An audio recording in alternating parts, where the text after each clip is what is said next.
Well, I'm not sure I'd use the word fracturing as much as maybe the need for it has been outgrown. In fact, Eisenhower thought NATO should have been abolished. So, in the last few hours, President Trump kicked off America's 250th birthday celebrations with a speech about America's greatness, its culture, identity and military prowess. And he had a warning too about communism inside and outside America. Yet as we approach this magnificent anniversary, we see our American identity under a renewed attack.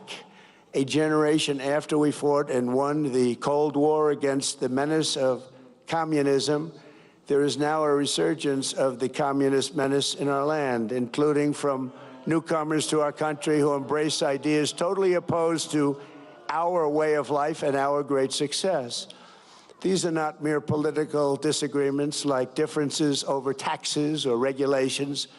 Communism is a mortal threat to American liberty. It is the greatest threat to our country, including World War I, World War II, Pearl Harbor, or even 9/11. We're not going to let this happen to us. Believe me, we're not letting it happen. Well, we are joined now by the former advisor on Donald Trump's transition team, Dr Jan Halper-Hayes. Thank you very much for your time, Dr Jan. Nice to be with you, Rosie. What do you think Donald Trump means? And do you agree with him when he says American identity is under attack? Well, it has been for quite some time, and you look at it even internally, of one side saying that we're losing democracy and the other side being accused of authoritarianism and fascism. But that's the kind of mask that they're putting on things to not really let people see the truth. And so what is the truth in your view? The fact is that the amount of patriotism has grown incrementally since the 2020 lockdown, and people's eyes are open. Their eyes are wide open, because also what lockdown gave them was the opportunity to think about things, to see things without all the distractions and obligations normally in our lives. And they saw through lies, they saw through things that they definitely disagree with, and they see how ineffective our Congress in particular is right now. And that is of a distress to both sides of the aisle. Can you explain it a little bit more clearly? What it is you think their eyes were open to? What did they see more clearly? Well, if you followed some of the news here, a lot of corruption, fraud, of our politicians claiming they do something for us and actually doing the opposite.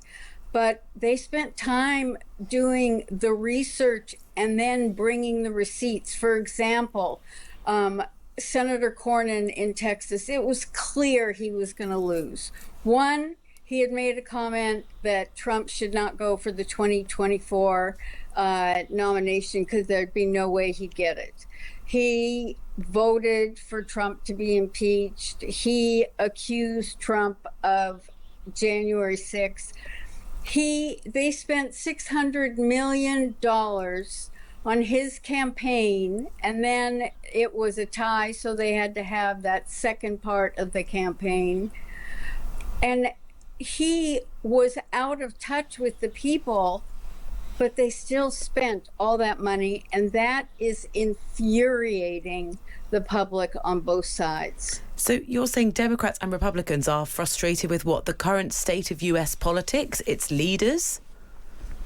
Well, that's making a huge generalization. What they're frustrated with is that they're not dealing with the problems. You know, when I was the global vice president, Republicans overseas, and I had many politicians come through London, we hosted them, I'd always ask this one question: why, after 20 years, 30 years, now it's 40 years. Are we still discussing income inequality? We are still discussing gun rights. We are still discussing immigration. And the answer from the honest ones would tell me, well, if we settle it too much, what will we have to campaign on? And that is part of what the public is finally seeing, that it has not been a government of we the people and of them serving us and us making our needs known better. It's a government that's working with the United Kingdom. We've got the Nato summit next week. And Donald Trump has said it's ridiculous for the US to continue its one-sided relationship with NATO. I wonder where you think the US sees its role in contributing to the NATO alliance and whether actually it's the start of a fracturing of it. Well, I'm not sure I'd use the word fracturing as much as maybe the need for it has been outgrown. In fact, Eisenhower thought NATO should have been abolished. And Eisenhower's grandkids had argued with Bill Clinton to have NATO abolished, but Clinton decided not to. The U.S., until Donald Trump became president the first time and again the second time, people were not paying their fair share.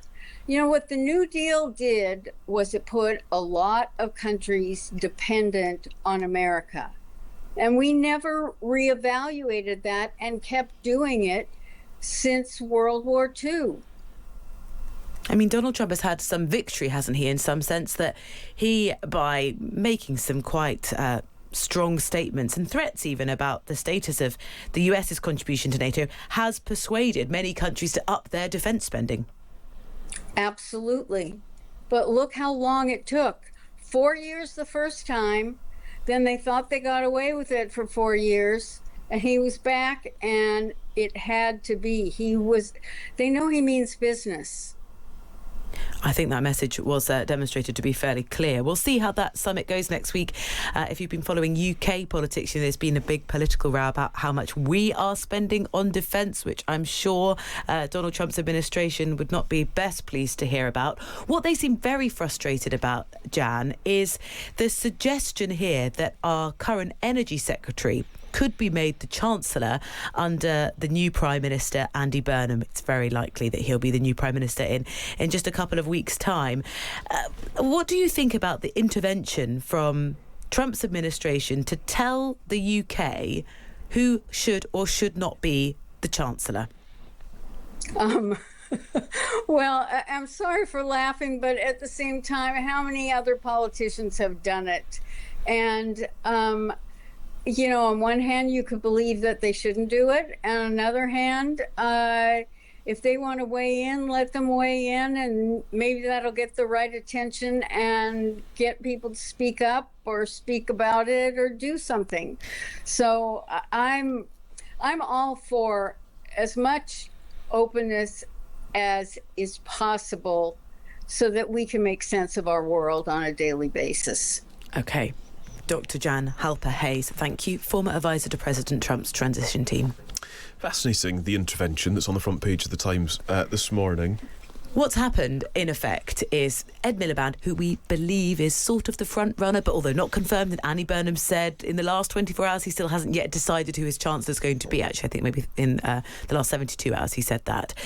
Ed Miliband, obviously as Energy Secretary, has championed two things: the use of renewables, that we know Donald Trump is not a fan of, particularly the wind turbines, that he is absolutely prepared to complain about right in the face of the Prime Minister when he's here in Scotland. And also we had the US ambassador over here in the UK speaking in this building that we're broadcasting from just in the last fortnight, who said he thought the UK's energy policy was baffling. And he was saying that to a room of industry leaders, energy leaders as well. We know that Ed Miliband has fiercely opposed any new licences to drill off the coast of the North Sea. And that is something the Trump administration just do not understand at all. So this idea that Ed Miliband, the Energy Secretary, could become the Chancellor is something they're railing against. To say as strongly as saying To appoint Ed Miliband as Chancellor would be a mistake. Yeah, it's interesting because in theory, the Americans, I'm trying to work out how much contact they have with a Chancellor. So I suppose at some level the American officials will, when the Chancellor attends various events, whether they are summits, IMF summits, that sort of thing. But I'm just wondering why it feels so personal and so visceral. Is it simply because of his golf clubs and golf courses around Scotland, perhaps? Is that really all it's based on, that kind of vitriol towards Ed Miliband?